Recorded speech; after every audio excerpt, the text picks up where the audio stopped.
Yosua pasal 9. Akal orang Gibeon.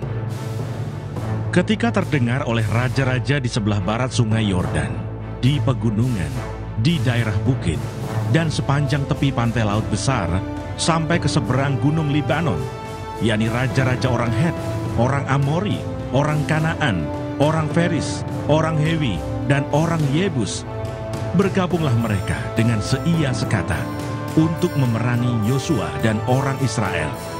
Tetapi ketika terdengar kepada penduduk negeri Gibeon apa yang dilakukan Yosua terhadap Yeriko dan Ai, maka mereka pun bertindak dengan memakai akal. Mereka pergi menyediakan bekal, mengambil karung yang buruk-buruk untuk dimuatkan ke atas keledai mereka, dan kirbat anggur yang buruk-buruk yang robek dan dijahit kembali, dan kasut yang buruk-buruk dan ditambal untuk dikenakan pada kaki mereka, dan pakaian yang buruk-buruk untuk dikenakan oleh mereka. Sedang segala roti bekal mereka telah kering, tinggal remah-remah belaka. Demikianlah mereka pergi kepada Yosua ke tempat perkemahan di Gilgal. Berkatalah mereka kepadanya dan kepada orang-orang Israel itu, "Kami ini datang dari negeri jauh, maka sekarang ikatlah perjanjian dengan kami." Tetapi berkatalah orang-orang Israel kepada orang-orang Hewi itu, "Barangkali kamu ini diam di tengah-tengah kami. Bagaimana mungkin kami mengikat perjanjian dengan kamu?" Lalu kata mereka kepada Yosua, "Kami ini hamba-hambamu." Tanya Yosua, "Siapakah kamu ini, dan dari manakah kamu datang?" Jawab mereka kepadanya, "Dari negeri yang sangat jauh hamba-hambamu ini datang karena nama Tuhan Allahmu. Sebab kami telah mendengar kabar tentang dia, yakni segala yang dilakukannya di Mesir, dan segala yang dilakukannya terhadap kedua raja orang Amori itu, di seberang sungai Yordan, Sihon, Raja Hesibon, dan Og, Raja Basan, yang diam di Asitarot. Sebab itu para tua-tua kami dan seluruh penduduk negeri kami berkata kepada kami demikian, 'Bawalah bekal untuk di jalan, dan pergilah menemui mereka. Dan berkatalah kepada mereka, kami ini hamba-hambamu, maka sekarang ikatlah perjanjian dengan kami. Inilah roti kami, masih panas ketika kami bawa sebagai bekal dari rumah pada hari kami berangkat berjalan mendapatkan kamu. Tetapi sekarang lihatlah, telah kering dan tinggal remah-remah belaka. Inilah kirbat-kirbat anggur yang masih baru ketika kami mengisinya.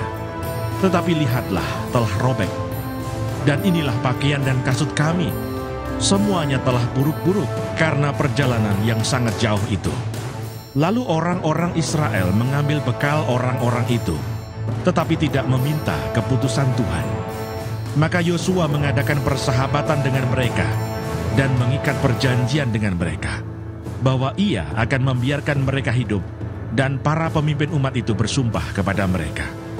Tetapi setelah lewat 3 hari, sesudah orang Israel mengikat perjanjian dengan orang-orang itu, terdengarlah oleh mereka bahwa orang-orang itu tinggal dekat mereka, bahkan diam di tengah-tengah mereka. Sebab orang Israel berangkat pergi, dan pada hari ketiga sampai ke kota-kota orang-orang itu. Adapun kota-kota itu ialah Gibeon, Kefira, Beerot, dan Kiryat Yearim. Orang Israel tidak menewaskan, sebab para pemimpin umat telah bersumpah kepada mereka demi Tuhan Allah Israel. Lalu bersungut-sungutlah segenap umat kepada para pemimpin. Berkatalah pemimpin-pemimpin itu kepada seluruh umat, "Kami telah bersumpah kepada mereka demi Tuhan Allah Israel. Oleh sebab itu, kita tidak dapat mengusik mereka. Beginilah akan kita perlakukan mereka, membiarkan mereka hidup, supaya kita jangan tertimpa murka karena sumpah yang telah kita ikrarkan itu kepada mereka." Lagi kata para pemimpin kepada mereka, "Biarlah mereka hidup." Maka mereka pun dijadikan tukang belah kayu dan tukang timba air untuk segenap umat, seperti yang ditetapkan oleh para pemimpin mengenai mereka. Lalu Yosua memanggil mereka dan berkata kepada mereka demikian, "Mengapa kamu menipu kami dengan berkata, 'Kami ini tinggal sangat jauh daripada kamu,' padahal kamu diam di tengah-tengah kami? Oleh sebab itu terkutuklah kamu, dan tak putus-putusnya kamu menjadi hamba, tukang belah kayu, dan tukang timba air untuk rumah Allahku. Jawab mereka kepada Yosua, katanya, sebab telah dikabarkan dengan sungguh-sungguh kepada hamba-hambamu ini, bahwa Tuhan Allahmu memerintahkan kepada Musa hambanya, memberikan seluruh negeri itu kepadamu, dan memunahkan seluruh penduduk negeri itu dari depan kamu. Maka sangatlah kami takut kehilangan nyawa menghadapi kamu. Itulah sebabnya kami melakukan yang demikian.